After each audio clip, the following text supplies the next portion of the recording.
Hi, everyone. Welcome to the Friday edition of Source 16 News. Thanks for joining us. I'm Eddie Owen. Topping our news, the death toll continues to rise in Japan after a 23-foot tsunami slammed into the northeastern coastal area of the country early this morning, caused by an 8.9 magnitude earthquake offshore.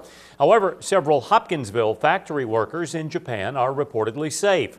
Hopkinsville Christian County Economic Development Council Executive Director Lee Conrad said he is still gathering information about how the local industries have been affected by the devastation in Japan, and he is in constant contact with most of the 9 Japanese-based businesses in the county.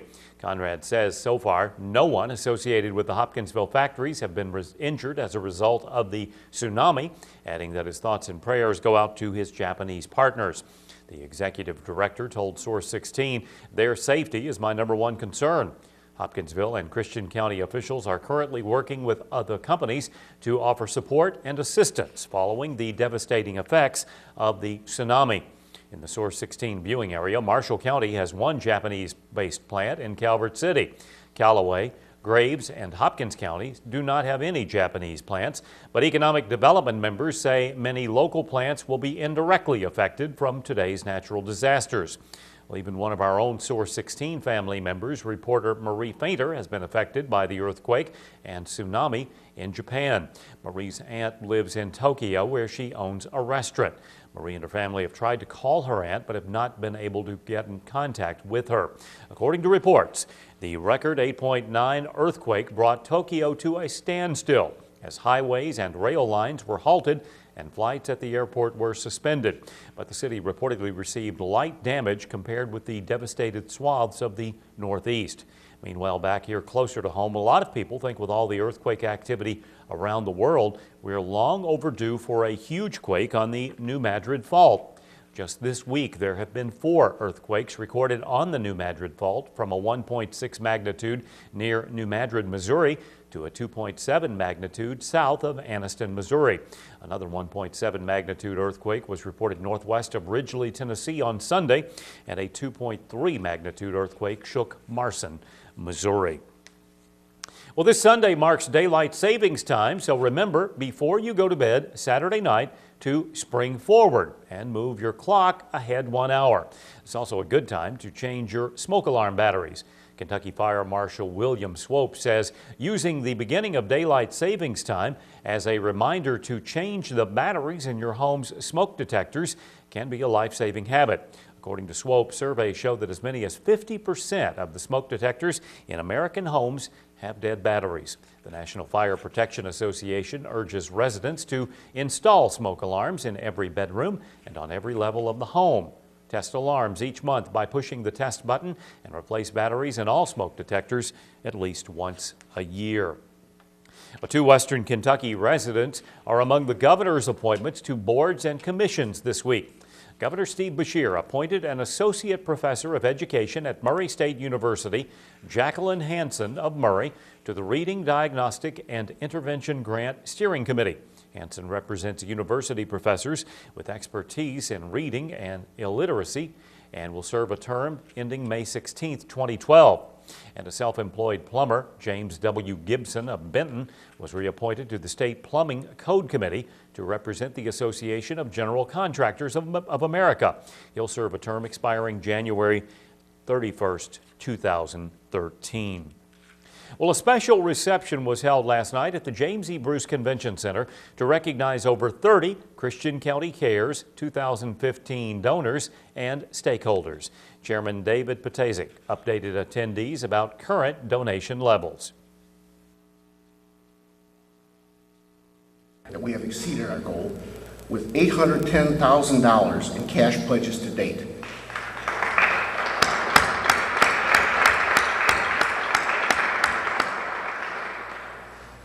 And a total of $1,046,500 combined with in-kind donations, which are extremely meaningful in terms of coverage by media, donated time from folks who are working on our plan.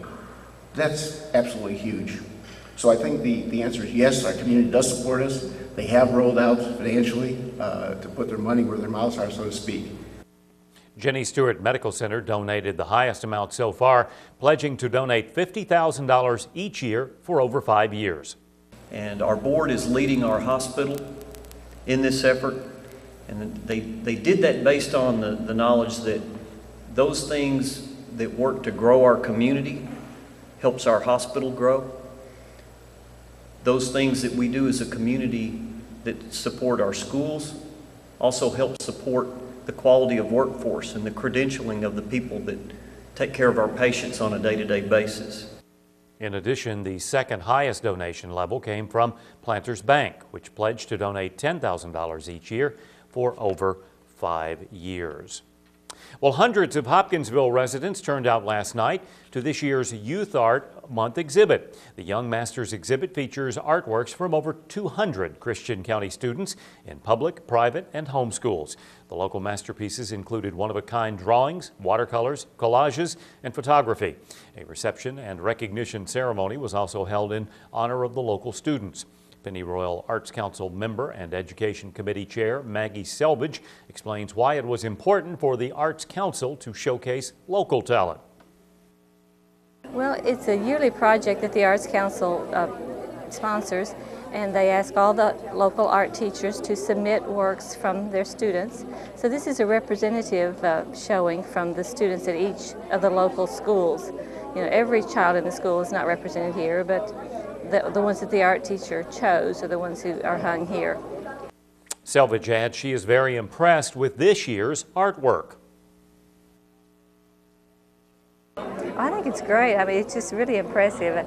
So many different mediums and styles, you know, from kindergarten all the way through seniors in high school. So it's a wide range, and it's really entertaining and as well as enjoyable and pretty. The event was presented by the Pennyroyal Arts Council and was sponsored by the Hopkinsville Kiwanis Club and is open to the public. It will remain on display at Hopkinsville Community College until March 30th. It is peak severe weather season across our region, and you've probably heard about being prepared if a tornado hits your home. But what about at your church? That's what many Marshall County residents learned at yesterday's Church Tornado Awareness and Planning meeting at Mount Carmel United Methodist Church in Benton. With this weekend being declared Church Tornado Awareness Weekend, National Weather Service meteorologist Rick Shanklin says the first step in having a plan at your congregation is getting the warning. You have to know that there's a danger before you take action. So that was another major emphasis this afternoon, is have a weather radio or have some means of monitoring the weather, especially if it's forecast to be bad that day, and then take action. The Marshall County Volunteer Organization's Active Disaster Group supplied weather radios for residents to take back to their churches and prepare a severe weather plan of their own. A lot of times programs are going on with noise and all, they won't be able to hear outside sirens, and this way they're able to be pre-warned of an incident. The Mount Carmel United Methodist Church, where yesterday's meeting was held, recently celebrated the 5th year anniversary of an F3 tornado that hit adjacent to the church on November 15, 2005. A 25-year-old Crofton woman and her 3 children were injured when her van overturned on Sparkman Road near Crofton yesterday morning. According to the Christian County Sheriff's Department, Elizabeth Sears of North Old Madisonville Road was driving east on Sparkman Road around 7 o'clock when she apparently lost control of her van on the wet pavement and ran off the shoulder of the road into a ditch. Sears' van then hit an embankment, overturned, and landed on its wheels in the yard of 575 Sparkman Road.